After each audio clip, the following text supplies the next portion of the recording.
Bonjour et bienvenue au cœur de la vie associative de Bernay et de son territoire. Vous le savez, nos MAC de rentrée sont consacrés aux associations et aux structures, à ceux et celles qui font vivre justement ces associations tout au long de l'année.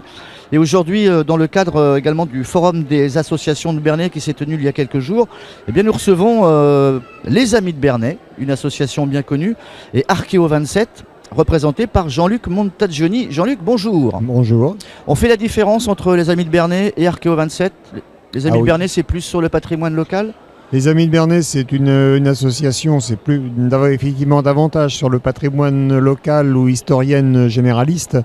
Archéo 27, c'est d'une part très spécialisé sur l'archéologie et d'autre part, c'est une association qui s'est bien centrée sur la prospection archéologique aérienne. D'accord. Donc là, déjà, elle a un statut particulier qui n'admet que des membres actifs. Bon, c'est une volonté qui date de la création de l'association pour...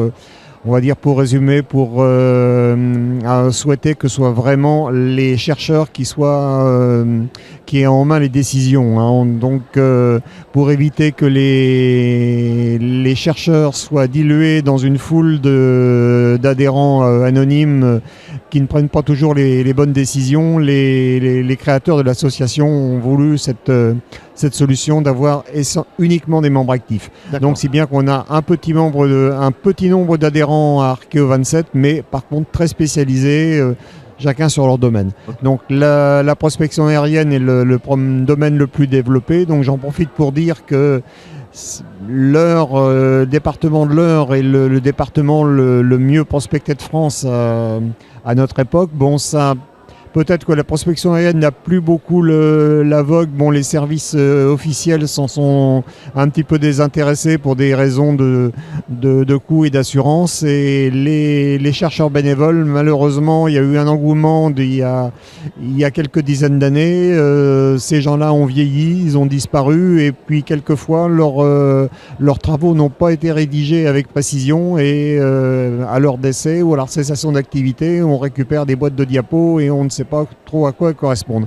Et par contre, depuis 1984, au sein d'Archéo 27, les résultats sont régulièrement enregistrés et transmis au service régional de l'archéologie. Archéo 27, il ne faut pas avoir son brevet de pilote. Alors, Archéo 27, il n'est pas nécessaire d'avoir son brevet de pilote parce que c'est un pilote qui n'est pas archéologue lui-même qui pilote l'avion. Bon, on ne peut pas piloter et photographier en même temps pour des raisons évidentes de sécurité.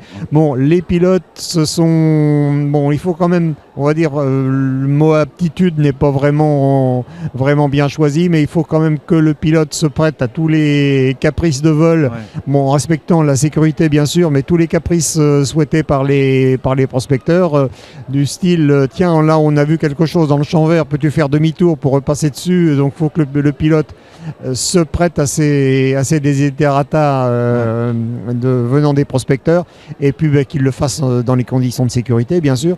Alors il faut que le pilote accepte de se prêter au jeu, parce que si c'est un pilote qui veut aller d'aérodrome en aérodrome pour comme on vole habituellement au sein d'un aéroclub, c'est pas la même démarche. Alors les Amis de Bernay, on y revient.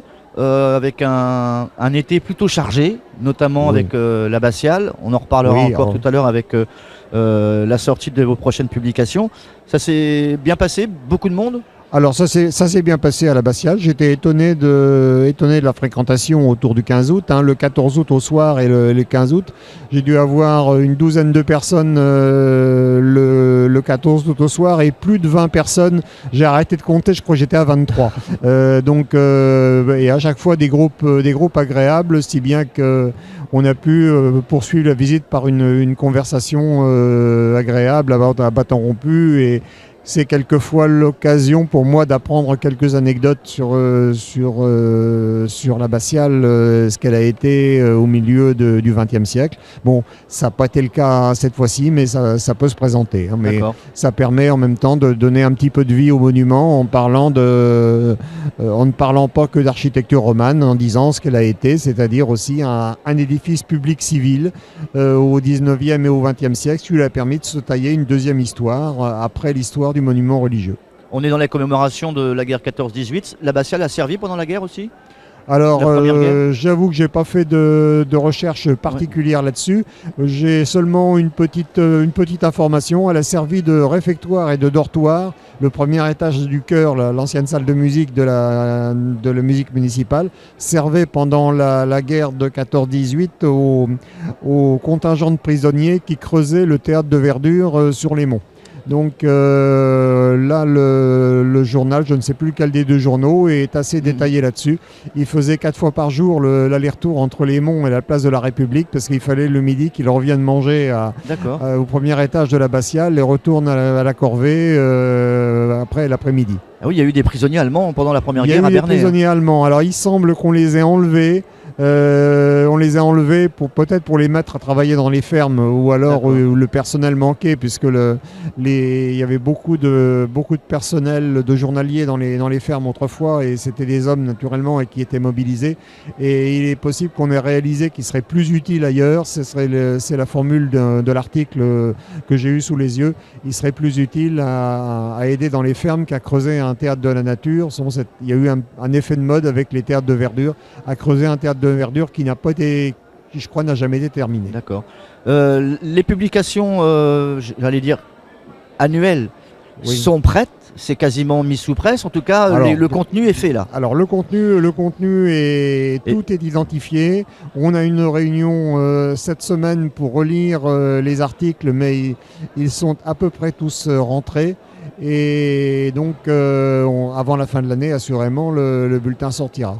C'est quoi? Qu'est-ce qu'on va y trouver? Alors, ce qu'on va y trouver, on va y trouver les aventures d'un marin qui s'appelait Prétexta Oursel, qui a été on va dire un pirate légal sous l'Ancien Régime, donc un corsaire, et qui après, parce il était très bon dessinateur, va être le dessinateur du trésor de Berthouville. Donc à l'époque où il n'y avait pas la photographie, quand on voulait faire une publication scientifique, quel que soit le domaine, il fallait trouver des dessinateurs pour tout ce qu'on photographierait aujourd'hui. D'accord. Donc là, je résume forcément énormément, mais il y a eu les carnets de ce Prétexta Oursel, les lettres de Prétexta Oursel qui ont été analysées par Daniel Salé, notre adhérent, et qui en a tiré un bel article. Originaire de la région? Alors le Prétexta Oursel, oui, il est originaire de la région, mais je me rappelle plus j'avoue que je me rappelle plus sur la côte, commune, mais bon, assurément sur la région. Ouais. Et on parle de l'abbatiale ou pas? Alors on parle de l'abbatiale, oui, parce que on parle de Judith de Bretagne. Ouais, alors on parle de Judith de Bretagne tout simplement parce que pour faire la randonnée conte, préparer la randonnée conte en 2017, je me suis replongé dans les notes de Malebranche, donc un érudit du 19e siècle. Ce sont des cahiers manuscrits. Alors là, il y avait 59 pages manuscrites de pattes de mouche et là, je m'étais dit, il faut absolument arriver à transcrire ces notes-là parce qu'à chaque fois qu'on a besoin de s'y référer, on se replonge dedans et donc les 59 pages, je les ai transcrites et puis j'avais même assez candidement l'ambition d'en faire un article pour le bulletin des Amis de Bernay. Puis quand j'ai vu que c'était plein de redites, de redondances parce que M. Malebranche, c'est pas un article publiable qu'il avait fait, ce sont des notes. Donc il réfléchissait par écrit. Donc il noircissait du papier au fil de sa pensée. Et alors les détails intéressants sont dilués dans une foule de choses complètement redondantes. Et par contre, j'en ai fait un résumé du principal chapitre le plus intéressant et donc qui parle des expertises qui ont été faites en 1861 sur le squelette découvert, le squelette supposé de Judith de Bretagne. Et donc c'est là qu'on apprend que les deux experts, je résume forcément, mais les deux experts les plus pointus, il y a le docteur Ouzou, donc célèbre inventeur des écorchés d'anatomie au Neubourg, et puis un de ses confrères, le docteur Denonvilliers, célèbre anatomiste parisien, qui étudie le squelette et qui rendent leur rapport. Alors, ce qui est amusant, c'est de constater qu'ils ont travaillé dans une salle de l'hôtel de ville qui devait être la salle des mariages actuelle, au milieu d'un auditoire de 60 personnes. Donc, comment pouvait-on faire un travail scientifique au milieu de 60 personnes? Je m'interroge un petit peu. Alors Jean-Luc, On est arrivé à la fin de Oui. cette interview. On rappelle également qu'il y a les journées du patrimoine, etc. On y reviendra. Est-ce qu'il y a un numéro de téléphone où on peut vous trouver quelque part? Alors le numéro des Amis de Bernay, le portable des Amis de Bernay, le 06 60 69 15 95, ou alors par mail, les amis de Bernay, tout attaché, @orange.fr. Merci Jean-Luc Montagioni. Merci de On m'avoir espère reçu. vous revoir très bientôt sur notre plateau. Au revoir.